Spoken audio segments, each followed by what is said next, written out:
Lagos State, it was sorrow and pain as tragedy struck yesterday, Tuesday, in Okota area of Lagos, where a vehicle being chased by an official of the Lagos State Traffic Management Authority, LASTMA, rammed into a tricycle, killing a pregnant woman and her 2 children, including 2 others. Now, eyewitnesses say the driver had applied a one-way and was being chased by LASTMA officials with the aid of the police. Another eyewitness says that one of the law enforcement officers was dragging the steering wheel with the driver, and in the course of that, the driver lost control and rammed into a tricycle, leaving about 4 persons dead.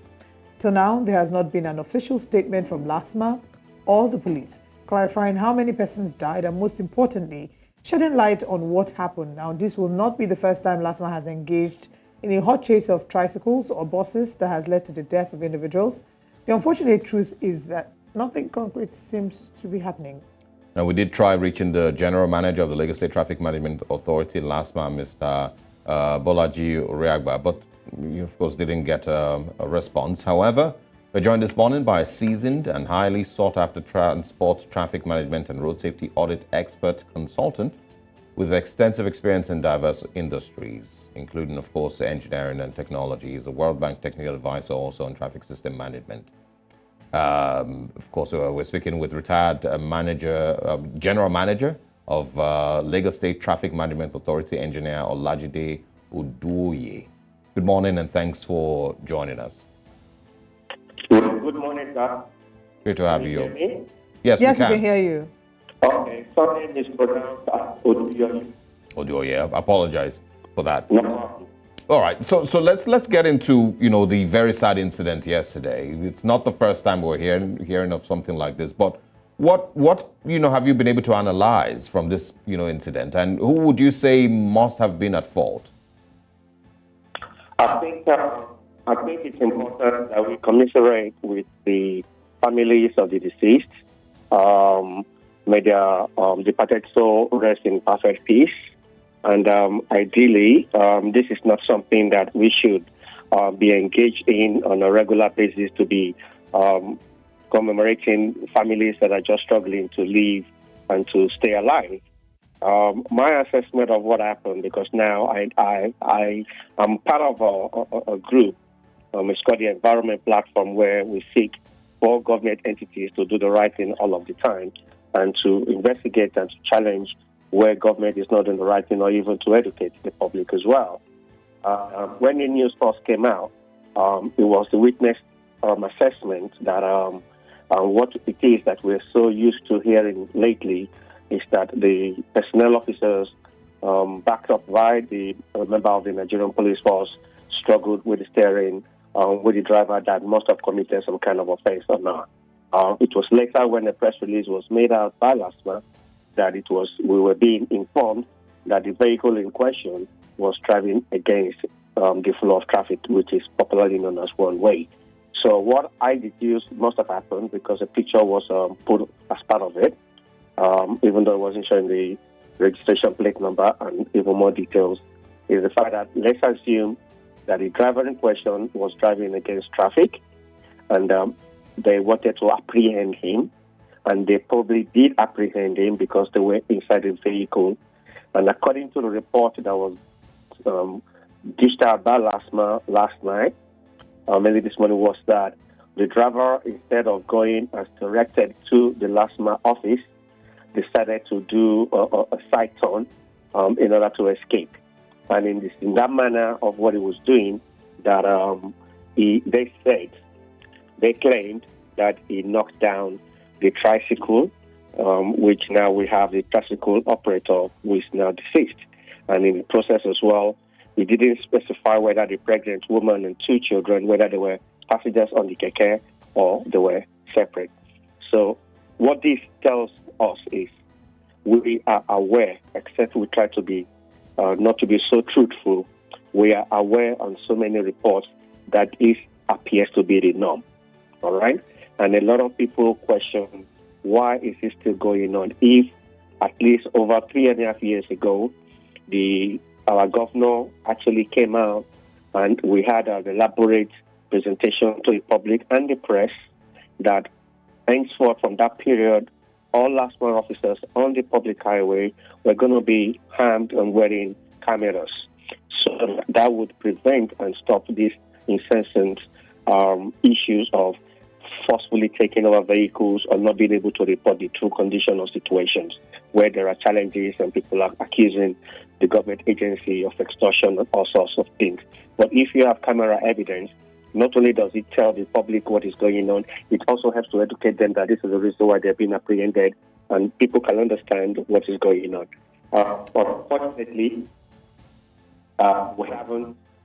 we haven't seen that many cameras as promised. So as far as I understand it now, there are 3 categories of responsibilities that needs to be addressed, and it's good that you have this kind of platform to educate all of us. So you've got the people, number 1. You've got the drivers or the road users, number 2, and then you have the government.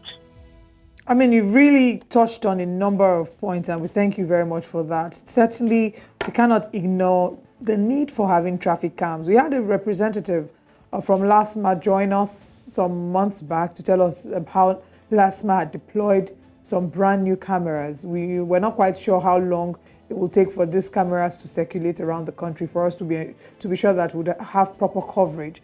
But from here on, what would you say are the next steps? Obviously, we should maybe be expecting a statement, but what would be the next line of action? Well, I tell you what, that's the reason why I said every time I have a conversation with the press, I always start to define the 3 responsibilities, and I think it's important that the press zooms in on that in order to make sure, first of all, we deal with the government. So we need to start challenging the so-called government, all right? I think we have come to a stage where none of us should be afraid of the government. The government, they're not gods.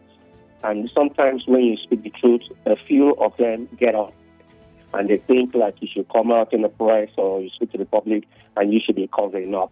The more we cover up right, the more we will never get anything right. And that is why I don't subscribe to cover-ups that is absolutely unnecessary. Because my fellow Nigerians are dying in front of me. And I can't pretend that it's not happening. So number 1, let us be to change present government. If you say you put the cameras out, no problem. The point is, how many cameras have you put out? Where have you deployed them? And how useful have they been in terms of changing the tide? So you say you're going to do something, tell the people that you're governing, that you have done it, or you've done certain percentage, and you're working on completing the other percentage, so that we can have some kind of confidence. We can hold someone accountable. We can begin to point on responsible acts of whatever. Then number 2, we look at agencies. All right. So take LASTMA, for example. The truth of the matter is the unemployment in the country. And the government on its own part said basically they're not providing opportunities for people to work. Now, when we create agencies like that, the standard of employment of company of the level of training is still up in the air. The agencies do train, but how effective are those trainings on the reality on ground? The people that are being engaged to be part of government agency, is it for professional output or is it for political inclusion? We have to question all this.